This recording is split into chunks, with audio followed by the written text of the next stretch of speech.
হচ্ছে এই কারণে ষষ্ঠীতলা। আর এই ঐতিহাসিক পরিবর্তন পবিত্র স্থান,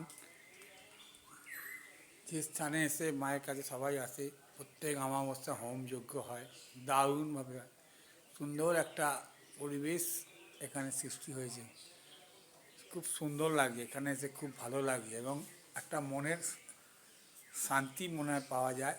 আমরা দেখছেন কি সুন্দর শান্তি বিরাজ করছে, কি সুন্দর বন জঙ্গলে ভরে আছে। আগের মতন সেই জঙ্গল নেই, পরিষ্কার ঝরঝরে করে দিয়েছে।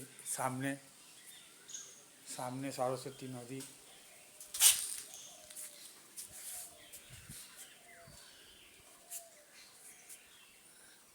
সামনে দেখতে পাচ্ছেন একটা সরস্বতী নদী বয়ে গেছে।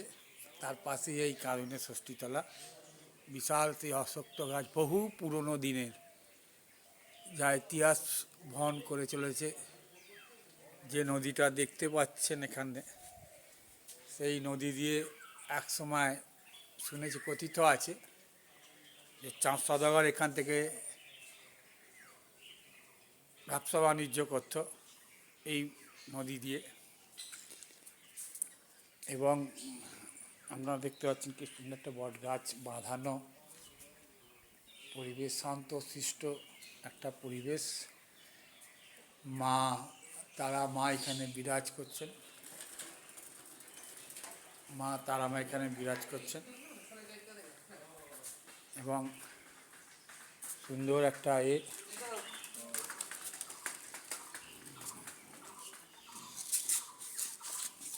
মায়ের ছবি, মন্দির। এখানে নিত্য পুজো হয় সকাল বিকাল এবং অমাবস্যার দিন। এখানে অমাবস্যার দিন এখানে হোম যজ্ঞ হয় এবং একটা সুন্দর পরিবেশ, শান্ত শিষ্ট একটা পরিবেশ।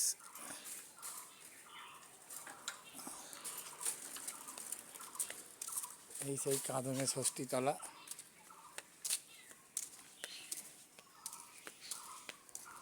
এই সেই কাঁদনে ষষ্ঠীতলা। কাঁদনে ষষ্ঠীতলা একসময় কথিত আছে যে এখানে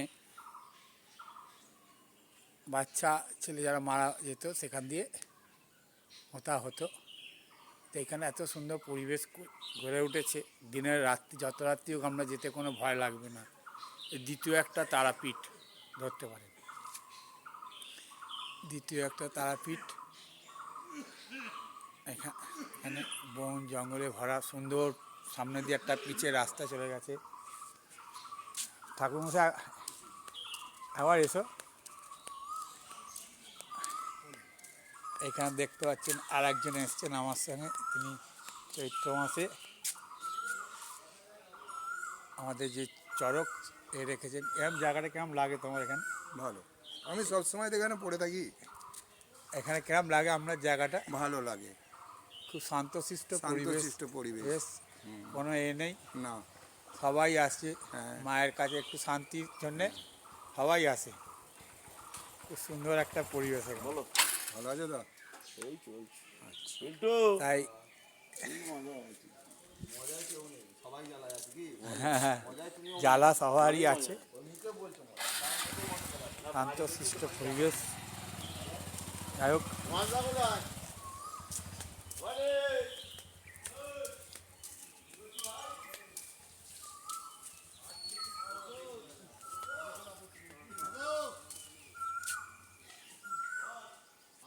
এই দেখছেন সরস্বতী নদী, মহাদেব।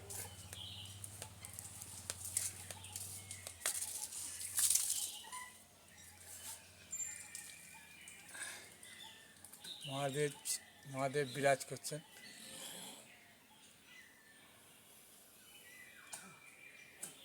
আবার একটা সন্ন্যাসী আসবে এই দিন 7-এর মধ্যেই যাবে। কি সে কি এখানে থাকবে? হ্যাঁ, সে এখানে থাকবে। ও,